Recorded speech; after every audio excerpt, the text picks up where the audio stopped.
Say Shabbat Shalom. Shabbat Shalom. Amazing. That's awfully loud. So I want to start by thanking the clergy for giving me this honor and gift of teaching Torah.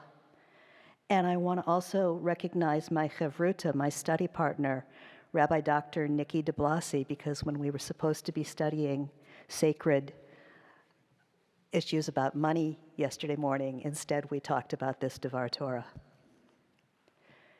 So, as Rabbi Sherman pointed out, this Shabbat is the first day of Av, the month of Av. And in this week's Parsha, we read the following.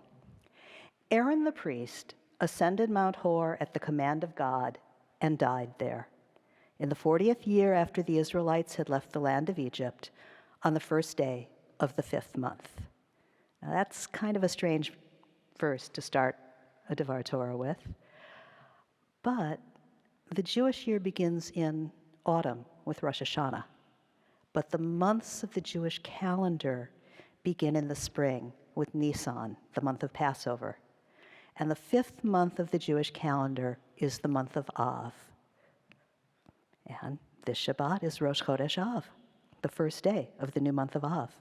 So this Shabbat is the yahrzeit of Moses' brother Aaron. According to Hebrew Calendar Facts, one of my favorite Facebook groups, Rosh Chodesh Av will not fall on Shabbat again for the next 20 years, or for another 20 years. And their trivia fact about this is Rosh Chodesh Av is the only date mentioned in the Torah that can be read on that date as part of a regular Shabbat Torah reading. Rabbi, nerdy enough? Okay. So cool. However, as Rabbi Sherman also pointed out, when we enter the month of Av, we tend to think about Tisha B'Av, the 9th day of Av, a week from tomorrow night, the fast day on the Jewish calendar marking the destruction of both the temples in Jerusalem, first by the Babylonians, the second by the Romans, as well as many other catastrophic things that have happened in Jewish history that have taken place on or around Tisha B'Av. There are different customs about what we eat or wear or what we don't do during the 9 days, the days from Shabbat here till next Saturday night, as well as in the 3 weeks that lead us up to that. And I could go into many more details about Tisha B'Av, but much as I love to do a deep dive into Jewish laws, minhags, and trivia, what I really want to talk about is what happens on the calendar after Tisha B'Av. Once Tisha B'Av ends, there are 7 weeks in the calendar until Rosh Hashanah. Sorry, clergy. Beginning with Shabbat Nachamu, the Shabbat of comfort after Tisha B'Av, each week's Haftarah provides comfort and consolation as we move from mourning to celebration. 7 weeks, 49 days. Does that sound familiar? In her book, Omer Tshuva, Shifra Tabachman writes about her practice of counting the Omer and then writes, in 2006, I attended a seminar taught by Rabbi Zalman Schachter Shalomi. He mentioned the idea of counting in a similar way for the 7 weeks that lead up to Rosh Hashanah, the Jewish New Year. He had heard of this idea from Cantor Michael Eformis, who recommended counting down from 49 at this time. Counting down as a way of preparing ourselves for the new year may not be a custom we're familiar with.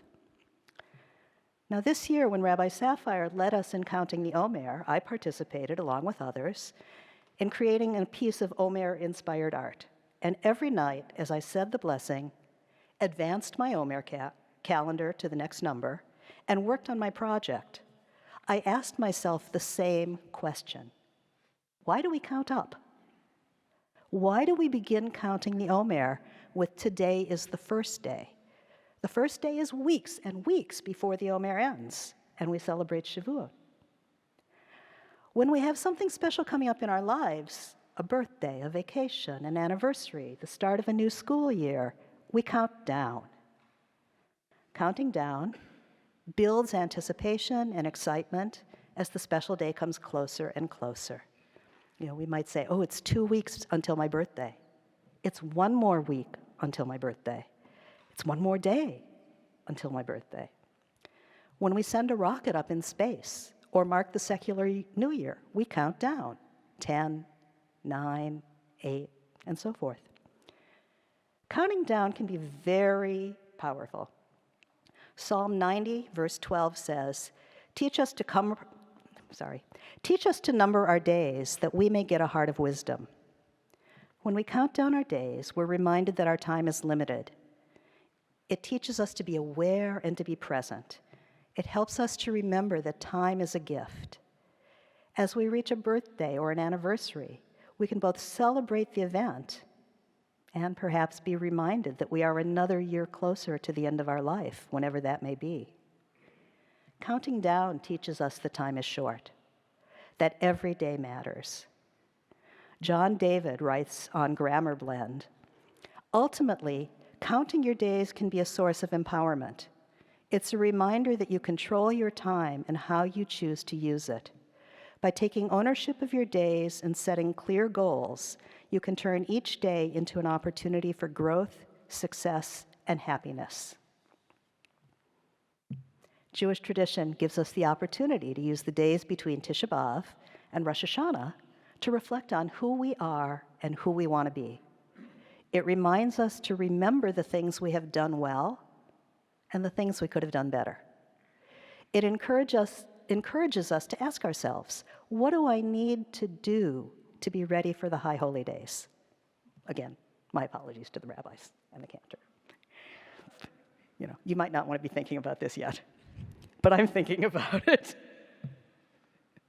What do I want the year to come? What do I want to be in the year to come? Who do I need to thank? Who do I need to ask forgiveness or ask or extend an apology? 7 weeks seems like a really long time, but time goes quickly. And while I was studying with my chavruta, Nikki de Blasi reminded me that August, which has the first of the 4 7 weeks, is a good time to reflect on these questions because the world speeds up after Labor Day. Those last 3 weeks go really, really quickly. Right after Tisha B'Av, though, we may have more time, be less scheduled, and certainly we deal with less traffic. As we get closer to the High Holy Days, we can become distracted. As school starts, we plan our holiday menus. We're looking to buy a new piece of clothing to wear for the new year. We're trying to clean our house or figure out what our menu is going to be for Rosh Hashanah. If we wait until Rosh Hashanah to start reflecting on the previous year, or don't think about who we need to forgive or how we want to be a better person until Yom Kippur, we miss the chance that's built into our tradition to fully prepare for the new year. Thinking about what it means to count down actually gave me the answer to my Omer question. For me, counting up reflects our 49-day journey from Egypt to receiving the Torah at Mount Sinai. During the Omer, we're going from oppression to freedom. We're moving to holiness. We count up because it takes time to figure out how to go from slavery to freedom. Counting up reminds us that the time can be long, that every day can build us up and make each of us a better person. When we count up during the Omer, we begin the first week with chesed, loving kindness. When we count down from Tisha B'Av, we end with the last week with chesed, loving kindness. And what a wonderful place that is for us to find when we're in the new ourselves, as we're entering a new year. The ability to count our days can help shape our lives so they reflect our values, our goals, and our dreams. 10 days from now, when Tisha B'Av is over, may we take full advantage of this opportunity our tradition gives us to move from the depths of our history to the joys and sweetness of another year. Shabbat Shalom.